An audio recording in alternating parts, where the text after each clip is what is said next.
mencari tujuan.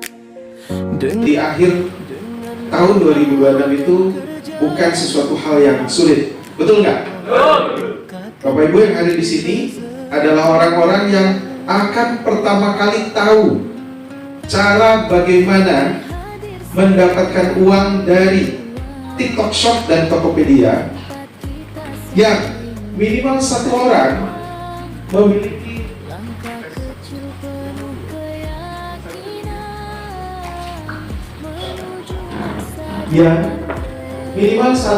memiliki omset atau gross merchandise value 50 juta per bulan. Amin. Bapak Ibu semua, sebelum kita lanjutkan, saya ingin memperkenalkan diri dulu, karena leaders yang hadir di hari ini bisa dibilang sebagian besar itu belum menghadiri AYOS secara langsung. Jadi AYOS itu adalah sebuah pertemuan di mana kami menawarkan opportunity atau peluang kepada semua orang untuk bergabung di Iskala. Di situ kami jelaskan, kami perkenalkan dan lain sebagainya. Namun yang hadir hari ini sebagian besar belum mengikutinya. Mungkin hanya penjelasan dari leadersnya atau penjelasan dari affiliate yang merekrut Bapak Ibu. Hari ini saya akan sedikit mengulang yang biasanya kami lakukan ketika menyelenggarakan AYOS atau Iskala Opportunity Sharing. Di dalamnya adalah menjelaskan dan juga memberikan gambaran besar kira-kira bisnis ini bagaimana. Karena ada yang sudah jadi leaders, tetapi fitur-fitur di aplikasi aja belum paham. Ada leaders yang dapat komisinya, cara kerja bagaimana juga belum paham. Sehingga hari ini saya ingin memperkenalkan bisnis ini secara sedikit mendetail kepada Bapak Ibu, supaya pulang dari sini memiliki gambaran, oh saya harus melakukan apa. Tapi sebelumnya saya juga ingin memperkenalkan diri dulu, karena bisnis ini adalah sebuah bisnis yang mungkin melibatkan kepercayaan. Bagaimana Bapak Ibu mau bergabung kalau di belakang perusahaan ini tidak memiliki capability dalam menjalankan bisnis ini? Next, Mas Gali. Oke Bapak Ibu semua, Iskala ini adalah kami menyebut diri sebagai affiliate network.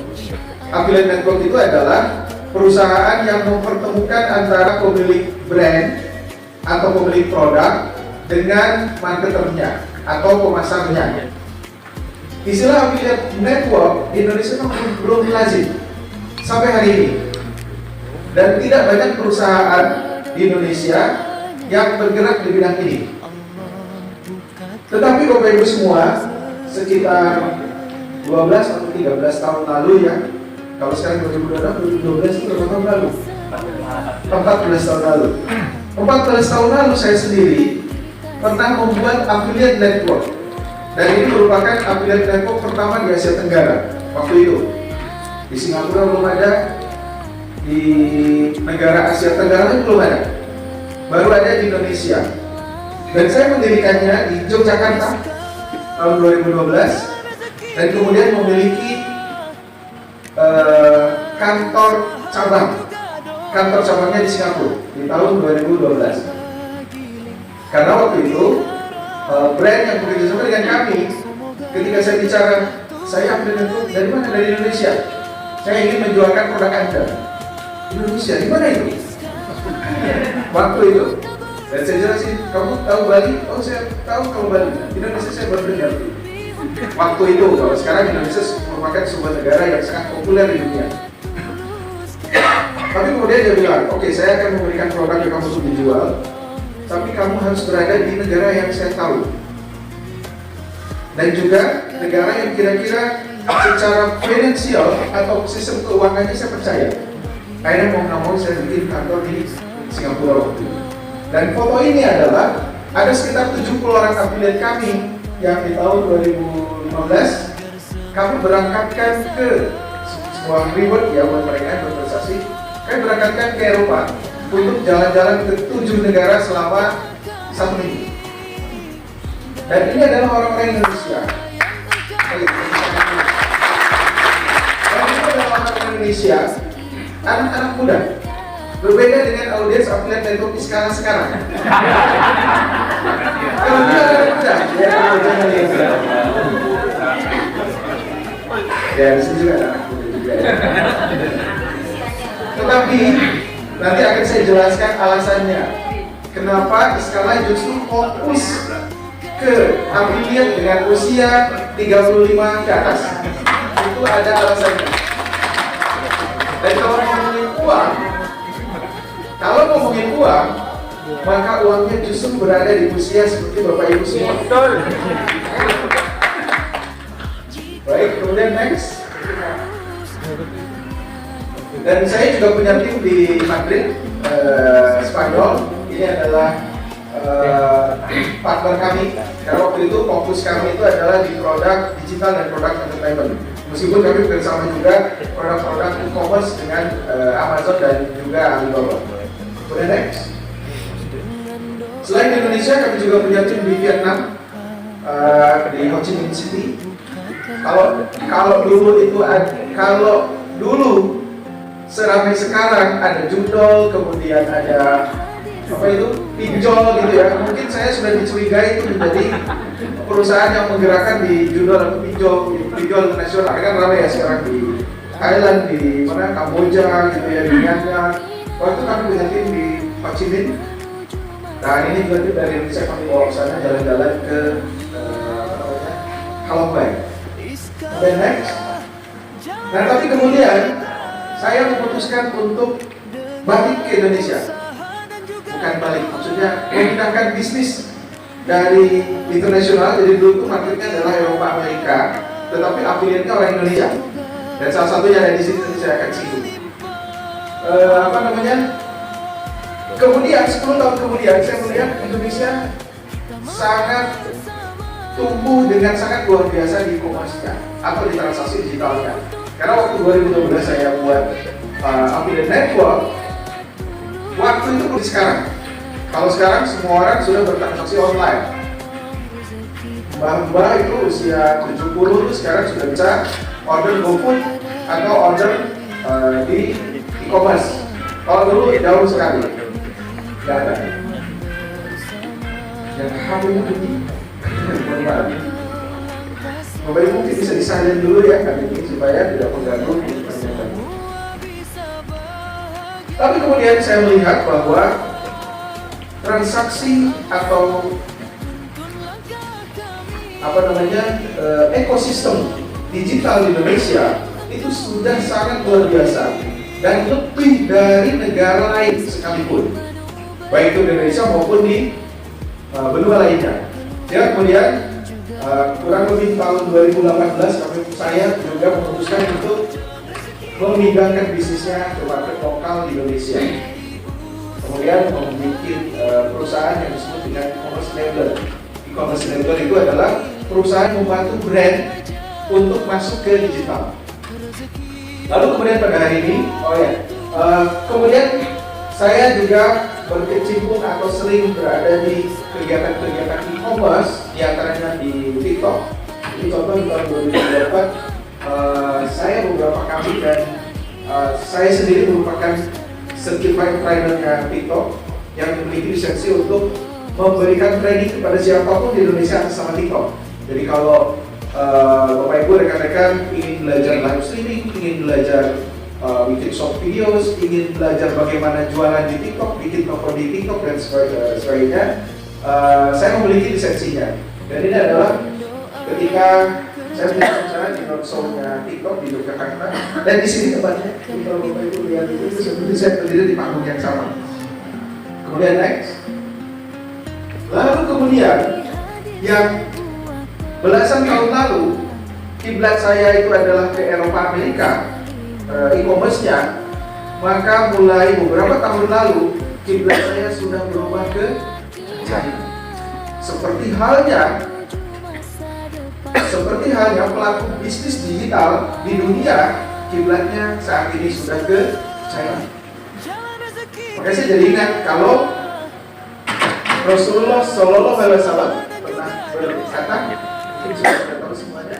Tuntutan ibu sampai ke negeri China, kejadian saya sendiri. Jadi 2 tahun lalu saya kemudian memiliki kesempatan untuk datang ke kantornya ByteDance. ByteDance itu kan pemilik aplikasi TikTok ya, punya aplikasi TikTok, kemudian punya Capcut, CapCut, kemudian bisa dipakai mungkin ya. Terus juga ada beberapa aplikasi lainnya seperti Lemonade dan lain-lain. Dan betul bahwa China itu sekarang leading kalau di bidang teknologi dan termasuk di e-commerce yang bawa ke negara-negara seluruh dunia termasuk di Indonesia. Salah satu yang tren saat ini adalah live streaming, itu adalah dari pelaku e-commerce China yang bawa ke Indonesia. Kemudian kalau Bapak Ibu tinggal di Amerika, kalau Bapak Ibu tinggal di UK, maka sehari-hari itu sudah lazim melihat jualan di live streaming e-commerce China. Lagi oleh belasan tahun dari waktu jalannya. Jadi ada yang masih muda ketika datangnya semuanya tahu. Kelihatannya dia merasakan banyak yang mungkinnya benar.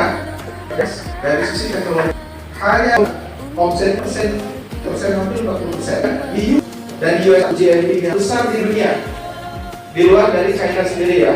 Karena kalau di China namanya bukan TikTok. Karena yang tahu kalau di China namanya kalau orang kita nyebutnya, kalau orang China nyebutnya Toye.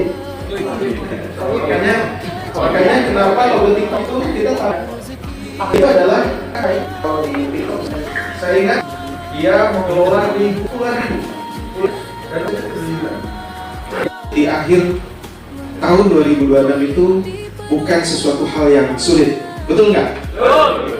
Bapak Ibu yang ada di sini adalah orang-orang yang akan pertama kali tahu cara bagaimana mendapatkan uang dari TikTok Shop dan Tokopedia yang minimal satu orang memiliki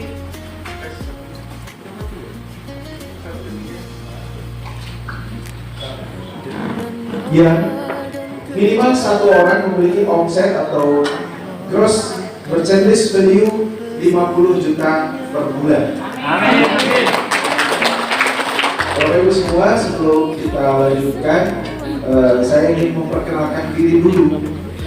Karena leaders yang hadir di hari ini bisa dibilang sebagian besar itu belum menghadiri IOS secara langsung. Jadi IOS itu adalah sebuah pertemuan di mana kami menawarkan opportunity atau peluang kepada semua orang untuk bergabung di skala. Di situ kami jelaskan, kami perkenalkan dan lain sebagainya. Namun yang hadir hari ini sebagian besar belum mengikutinya. Mungkin hanya penjelasan dari leadersnya atau penjelasan dari afiliat yang merekrut Bapak Ibu. Hari ini saya akan sedikit mengulang yang biasanya kami lakukan ketika menyelenggarakan IOS atau skala opportunity sharing. Di dalamnya adalah menjelaskan dan juga memberikan gambaran besar. Kira-kira bisnis ini bagaimana? Karena ada yang sudah jadi leaders, tetapi fitur-fitur di aplikasi aja belum paham. Ada leaders yang dapat komisinya, cara kerja bagaimana juga belum paham. Sehingga hari ini saya ingin memperkenalkan bisnis ini secara sedikit mendetail kepada Bapak Ibu, supaya pulang dari sini memiliki gambaran, oh saya harus melakukan apa. Tapi sebelumnya saya juga ingin memperkenalkan diri dulu, karena bisnis ini adalah sebuah bisnis yang mungkin melibatkan kepercayaan. Bagaimana Bapak Ibu mau bergabung kalau di belakang perusahaan ini tidak memiliki capability dalam menjalankan bisnis ini? Next, Mas Gali. Oke Bapak Ibu semua, di skala ini adalah kami menyebut diri sebagai affiliate network. Affiliate network itu adalah perusahaan yang mempertemukan antara pemilik brand atau pemilik produk dengan marketernya atau pemasarnya. Istilah affiliate network di Indonesia belum lazim sampai hari ini, dan tidak banyak perusahaan di Indonesia yang bergerak di bidang ini. Tetapi Bapak Ibu semua, sekitar 12 atau 13 tahun lalu ya, kalau sekarang 2022 RDK ya, teman kita namanya ya. Tapi di seni, jadi seni rupa sama seni musik saya tinggal milih aja. Waktu itu ke IKIP Bandung. Coba Bapak Ibu, keluarga saya itu guru semua. Waktu itu kan IKIP itu kan ke guru ya. Maksud saya guru semua nih, dari kakek saya, paman, ayah saya tuh guru. Saya pingin di seni tapi profesional, jadi bukan guru gitu. Ceritanya begitulah. Terus saya kemudian ke Jogja, pengennya ke ISI tapi nggak jadi, terus kelemparnya ke software development. So maksudnya adalah saya orang seni yang ngerti UI, UX, layout dan segala macam. Saya juga graphic designer, gitu ya. Tetapi ketika merancang sebuah aplikasi, itu bukan masalah estetika, kemudian bukan masalah keindahan saja yang perlu kita pikirkan oleh seorang apps designer. Tapi yang pakai itu siapa? Kalau Bapak Ibu biasa memakai aplikasi entah itu Instagram, misalkan ya, TikTok dan lain sebagainya, itu kan cakep bener gitu ya. Fiturnya banyak, klik sana sini gitu. Tapi balik lagi ke tadi bahwa target utama usernya Iskala itu adalah usia 35 ke atas. Sehingga desainnya menyesuaikan Bapak Ibu. Jadi bukan desainnya jelek atau desainnya ini asal-asal ala kadar, enggak. Tapi justru desainnya diperuntukkan khusus untuk usia 35 ke atas. Cirinya apa? Coba ke depan. Sederhana banget. Betul nggak? Sederhana banget. Menunya cuma sedikit, hurufnya gede-gede. Jadi Bapak Ibu nggak usah dinaikin fontnya di HP-nya. Karena kita sudah rancang aplikasi ini sederhana, clean, nggak banyak pernak-pernik, hurufnya kita gedein, gitu ya. Jadi seharusnya aplikasi ini ketika dibuka ini udah jelas banget, gitu. Ya, karena marketnya, target usernya. Kalau saya ngikutin perasaan saya sebagai software development dan designer, wow, udah saya buat macam itu. Tapi nggak gitu, ya. Nah Bapak Ibu, ini mau saya demokan lagi meskipun Bapak Ibu sudah tiap hari pakai. Cuma semenjak terakhir kita rilis versi yang terbaru, kita belum tampilkan secara detail ya. Barangkali ada menu yang belum Bapak Ibu explore. Sekadar mencari harta, namun berbagi peluang bersama.